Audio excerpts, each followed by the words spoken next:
लेने वाले इन मनमूर्ति के द्वारों की तरफ झांकते भी नहीं है, बमन के समान त्याग देते हैं। आप क्या समझते हो? उल्टी के समान त्याग देते हैं। भ्रमित हो गए बाहरी जादूगरनी माया के जादू में अपने को भूल कर भोगों में विचरण कराना, यही अविद्या का खेल है। मानव शरीर इसलिए मिला है कि तुम जिस सुख को चाहते हो उस असली सुख को पहचानो। अगर यहाँ तुम्हें कोई भी सुख अनुभव होता है तो क्षणिक होता है, वो भी तुम्हारे चिंतन के कारण होता है। ये मन आपको छल रहा है, आप समझ नहीं। तुम्हारे अंदर जितने विकार आए हैं वो इस असत संसार शरीर को स्वीकार करने के कारण है। भागवत में लिखा हुआ, अगर मेरा भक्त है, अनन्य है, उसके हृदय में नाना प्रकार की विषय वासना है, तो मैं उसके हृदय में बैठकर उसको निर्विकार करता हूँ। तुलसीदास जी 42 लीला में कहते हैं, यद्यपि भक्त अनन्य जो विषय इंद्रियन बस होए, कर्मठ कोटि जितेंद्रियन ते समलाय न कोय। यदि वो श्यामा श्याम का अनन्य है पर विषयी है तो करोड़ों कर्मकांडी और जितेंद्रिय उसकी समानता नहीं कर सकते, क्योंकि कर्मकांडी को कर्म पर विश्वास है, जितेंद्रिय को अपनी जितेंद्रियता पर विश्वास है, और इसको प्यारे जू का भरोसा है, लेकिन इसकी बराबरी कोई नहीं कर सकता। यद्यपि वो विषय, यद्यपि भक्त अनन्य जो विषय इंद्रियन बस होए। और जब दृढ़ निश्चय है कि मुझे ब्रह्मचर्य से रहना है, तो कभी भी किसी भी तरह भोग का संयोग उपस्थित होने पर भी अपने निश्चय में रहे कि मेरा मार्ग भोग नहीं है, योग है, ब्रह्मचर्य है, तो फिर आप आगे निकल जाओगे, फिर ऊर्ध्वगामी होने लगता है। शांति, गंभीरता, आनंद, भजन में एकाग्रता, संकल्प में दृढ़ता, संकल्प सिद्धि, ये बहुत प्रकार की दिव्य लाभ वृत्तियां ब्रह्मचर्य से जागृत हो जाती है। ब्रह्मचर्य ऐसे थोड़ी रह जाता है कि ऐसे कॉपी में ब्रह्मचारी रह जाओ। नहीं, हमारी बात मानो, 4 बजे उठ करके शौच स्नान करके यदि 20 मिनट व्यायाम करोगे रोज, तो आप देखोगे वरदान की तरह काम करेगा। दवा कोई वर्जिश से बेहतर नहीं, नुक्शा है कम खर्च, बाला नसेन शक्ति बढ़े, फुर्तील है, चोट न अधिक पिराए, अन्न पचे चंगा रहे, कसरत सदा सहा। जब कामादि विकार आने लगे, सुनो मत इसकी सलाह, इसका दिया हुआ भोग प्रलोभन चिंतन में मत लाने दो।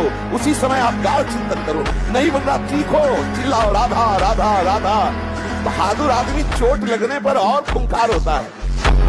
यदि आपने कभी हस्तमैथुन नहीं किया, कभी किसी भी तरह से जनेंद्री का घर्षण करके वीरपात नहीं किया, तो आपकी वो संतानोत्पत्ति की क्षमता वाला जो वास्तविक वीर है वो स्वाभाविक निकल ही नहीं सकता।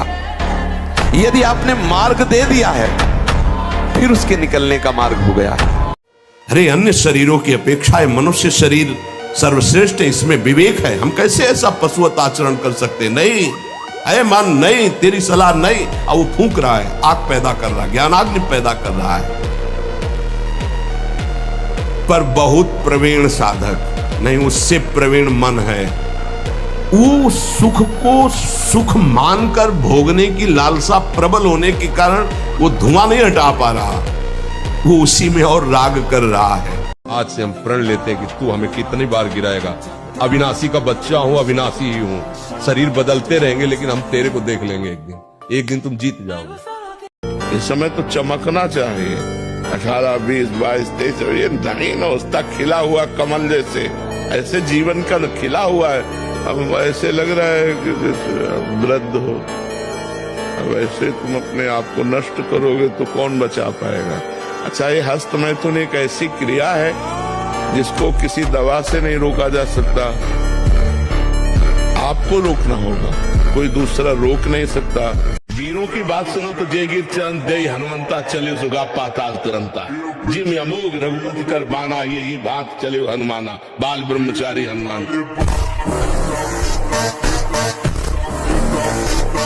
आज से तुम देखना, तुम्हारे हृदय में प्रसन्नता का एक रेखा खींचेगी और बढ़ती जाएगी, क्योंकि श्री जी ने भेजा है तुम्हें।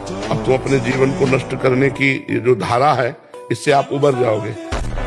सपोर्ट की जरूरत भगवान से है, इंसान से नहीं। वो सपोर्ट करेगा तो स्वार्थवश करेगा, और जहां देखेगा हमसे बढ़ा जा रहा है वहीं अपना सपोर्ट हटा के तुम्हें नीचे रौंदना चाहेगा। और भगवान एक ऐसे कृपालु है, वो उठाते ही चले जाते। अहेतुकी कृपालु भगवान, समझ पाए भैया?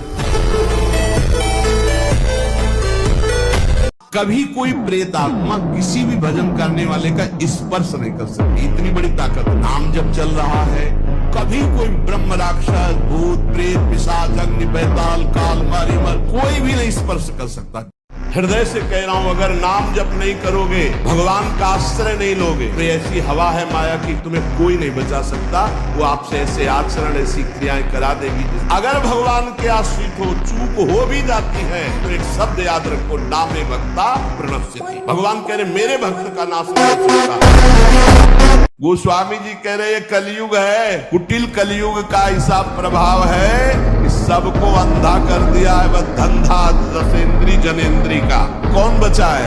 जो सोता है भगवान का चिंतन करके, जगता है भगवान का चिंतन करके और हर समय नाम जप करता रहता, उसके ऊपर कलयुग का प्रभाव नहीं पड़ेगा। आप क्यों अनाथों की तरह विकल हो जाते हैं? मेरे अंदर ये विकार है और आप एकांत में कुचेष्टा कर बैठते हैं, आप एकांत में मनन करने लगते हैं भोग वासना का, फिर आपको लगेगा जीवन व्यर्थ है बिना भोगों के। उपासक को कभी भी जीवन में अपने अंदर आए हुए विकारों को सत्य नहीं मानना। कभी हमें किसी से नहीं कहना कि हमारे अंदर ये विकार है, नहीं कहना, उनकी सत्ता ही नहीं है, मानना ही नहीं है, बिल्कुल नहीं मानना। किसका मंगल हुआ बकरे की बलि चढ़ाकर? हमें बताओ। दुष्टों का संहार करने के लिए रूप माता जी ने धारण किया, वो दुष्टों का खून पिया जो संसार के पवित्र जीवन जीने वालों के लिए वो मृत्यु काल रूप थे।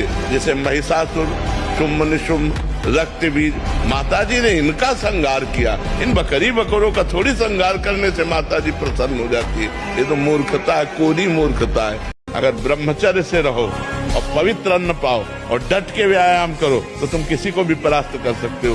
डबल शरीर है लेकिन आपके अंदर ब्रह्मचर्य तो हो सकता है आप ऐसे हो, लेकिन डबल शरीर वाले को आप गिरा सकते हो। तो आजकल लोगों के दिमाग में पता नहीं क्या भर गया है कि शराब पीना, अंडा खाना, मांस खाना, पता नहीं उनको क्या समझ में आता है कि क्या बल है।